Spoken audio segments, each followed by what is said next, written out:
Christianity, the most practiced religion on earth, began with the life of Jesus Christ, a Jew who lived in the Roman province of Judea. His resurrection and divinity are matters of faith, but his existence and death by crucifixion around 30 AD are widely accepted as historical fact. Christianity's early spread is credited to a small group of loyal followers, the Apostles. They are joined around 36 AD by Paul, who has a vision of Christ while traveling to Damascus. Paul makes it his life's mission to spread the gospel, or good news, of Christ's death and resurrection.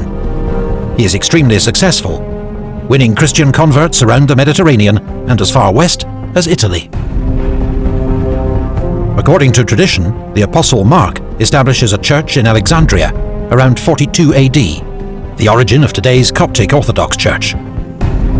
Also according to tradition, in 52 AD, Thomas the Apostle arrives in India and establishes several small Christian communities. Most historians dispute this due to lack of evidence. Early missionaries such as Paul successfully spread Christianity across the Roman Empire in the 1st century AD. Christian communities are documented from North Africa to Italy. By 100 AD, the 4 Gospels that make up the Bible's New Testament are complete.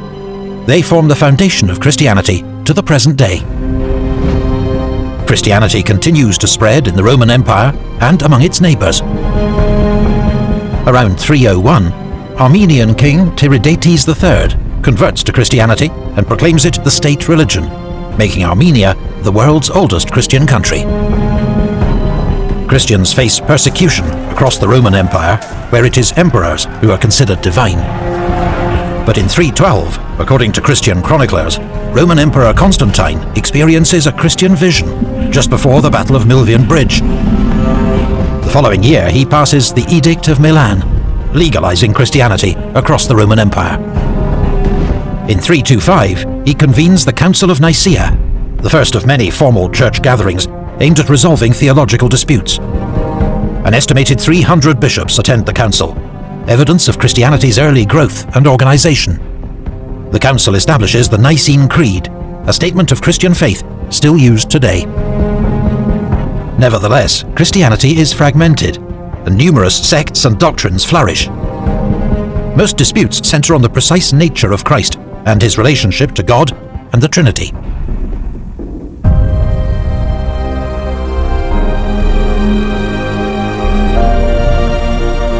Around 330, Christianity spreads south into Africa. King Ezana declares Christianity the official religion of Axum in the Horn of Africa. This is the origin of today's Ethiopian Church, one of the oldest in the world. In 380, Emperor Theodosius passes the first Roman law to define Orthodox Christian belief. Christianity is on its way to becoming the state religion of the Roman Empire. Across its territory, Christians attack old temples, destroying some and turning others into churches. Later emperors outlaw worship of the old gods and persecute their followers, who become known as pagans, a derogatory term for those who are backward and inferior. The so-called barbarian tribes that overrun much of the Western Roman Empire, Visigoths, Ostrogoths, and Vandals, also convert to Christianity, even if initially they adopt the heretical beliefs of Arianism. Around 405, St. Jerome completes a new Latin translation of the Bible, which becomes known as the Vulgate. It will become the official Bible text of the Catholic Church, and remains the basis of the Catholic Bible to this day. Over the next 2 centuries, missionaries, at great personal risk, strive to convert pagan communities and their rulers. The conversion of an influential ruler proves a crucial strategy, often leading to the conversion of entire realms. Christianity spreads throughout Western Europe, even as the Western Roman Empire falls. Around 432, St. Patrick travels to Ireland to begin the conversion of the Irish. In 508, Clovis, king of the Franks, converts, completing the conversion of Gaul. In 563, Columba travels from Ireland to Western Scotland, establishing a monastery on the island of Iona, one of the oldest in Western Europe. In 589, Visigoth king Recared renounces Arianism and converts his entire kingdom to Catholicism. In 597, Pope Gregory sends St. Augustine to Britain. He converts King Ethelbert of Kent, beginning the conversion of the English.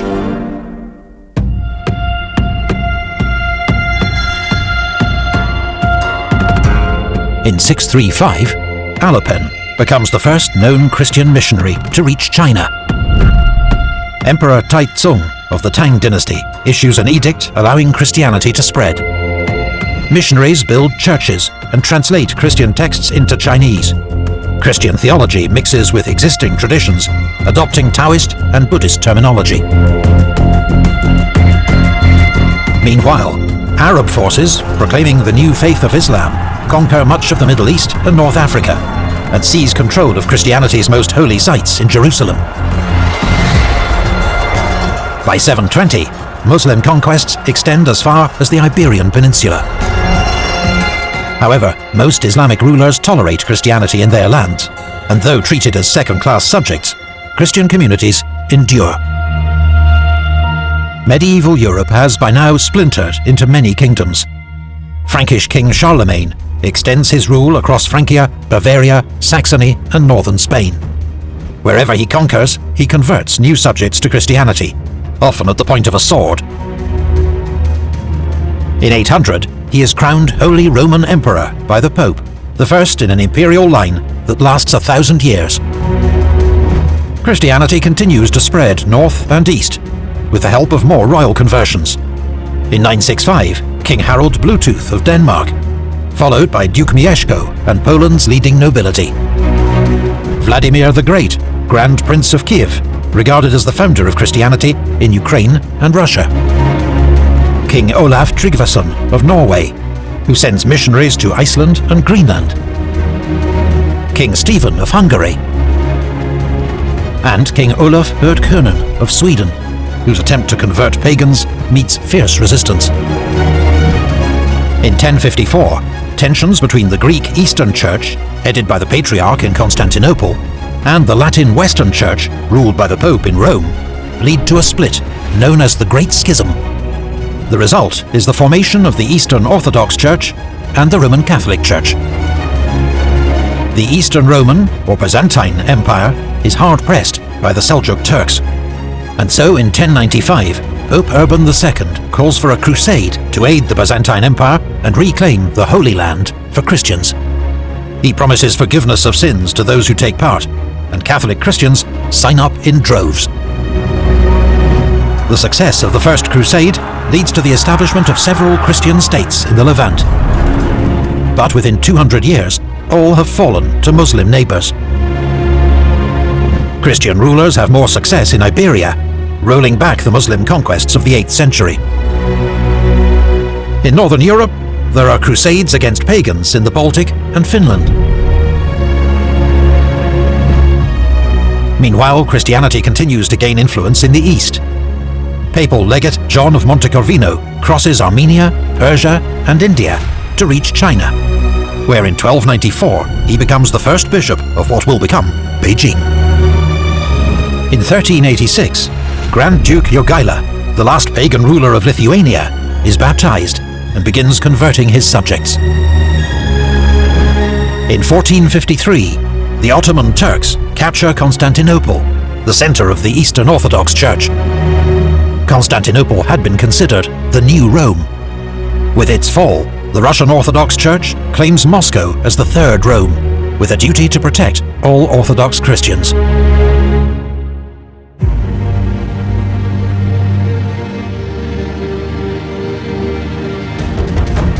The Age of Discovery, marked by great pioneering maritime voyages, will see Western European powers carry Christianity to many far-off lands. In 1482, a Portuguese caravel reaches the Kingdom of Congo. 9 years later, its ruler, Zinga Akuwu, converts to Christianity, along with many of his nobles. The king later abandons his Catholic faith, but Christianity remains Congo's state religion. In 1492, Catholic monarchs defeat the last remaining Islamic rulers in Spain, in the Emirate of Granada. The Christian reconquest of Iberia, the Reconquista, is complete. That same year, Christopher Columbus reaches the Americas. It is a moment of profound significance for the spread of Christianity. Further transatlantic voyages by Europeans will pave the way for colonization and conversion of this new world. In 1493, Pope Alexander VI issues a papal bull granting Spain the right to claim newly discovered lands in South America. The bull urges that the Christian religion be exalted and be everywhere increased and spread, and that barbarous nations be overthrown and brought to the faith itself. The following year, in the Treaty of Tordesillas, Spain and Portugal agreed to divide the New World between them. Drawing a line on the map, Spain will get everything to the west, Portugal everything to the east. And wherever Spanish and Portuguese expeditions tread, Christian missionaries follow. Across what becomes New Spain, the Spanish impose Roman Catholicism, with the forced conversion of indigenous peoples and attempts to eradicate native religions. The same process occurs further south in Peru, and the Portuguese colonies in Brazil.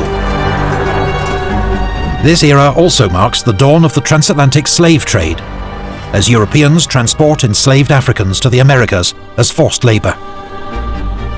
Christianity spreads in West Africa as a byproduct of the slave trade, and by the 16th century, Portuguese missionaries have established Christian communities along the coast.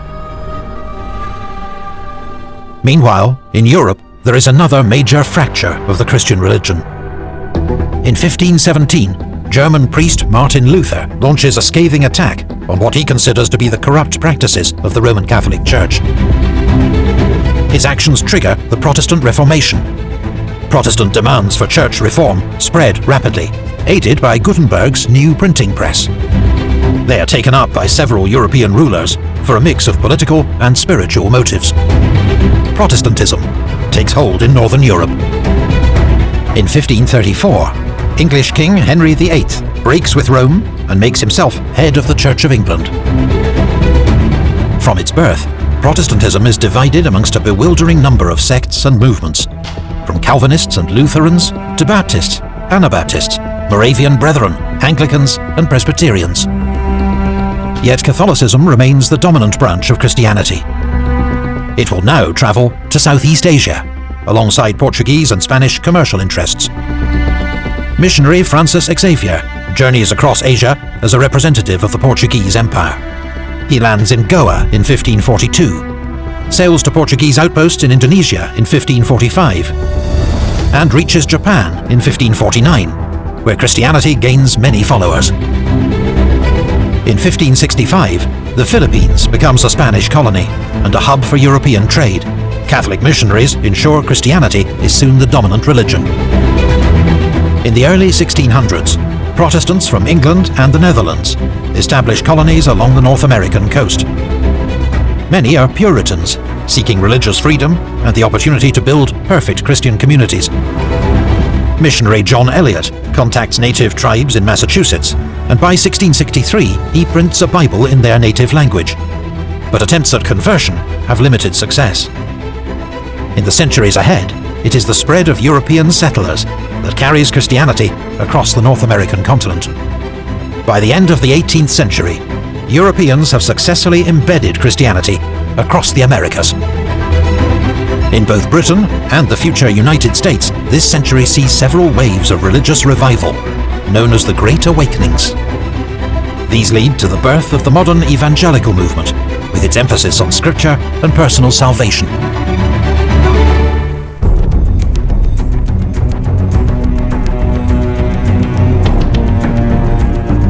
In the high age of European imperialism, Christianity travels to the remaining corners of the globe, alongside European settlers and missionaries. In 1788, Christianity arrives in Australia, alongside the first British penal colony.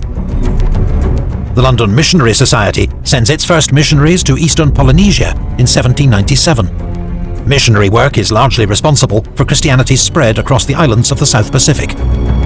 Christianity then reaches New Zealand, where missionary Samuel Marsden preaches the first Christian sermon in 1814.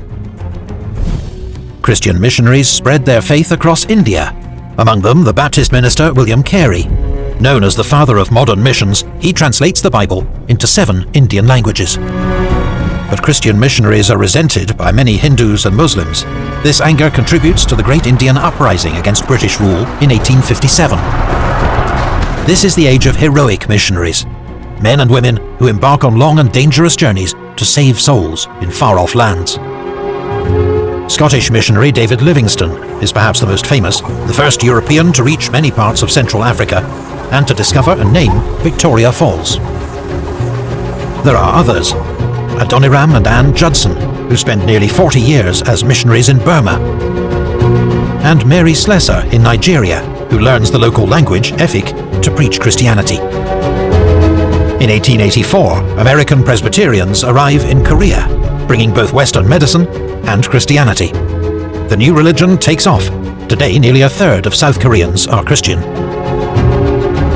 In the 1880s, European nations begin the scramble for Africa, a colonial carve-up of the last independent African states. By 1914, they have claimed 90% of the continent, bringing Christianity with them. China had so far proved largely resistant to Christianity, with only around 100,000 converts by the start of the 20th century. There had even been a violent backlash against the spread of Christianity, the Boxer Rebellion, with thousands of Chinese Christians killed.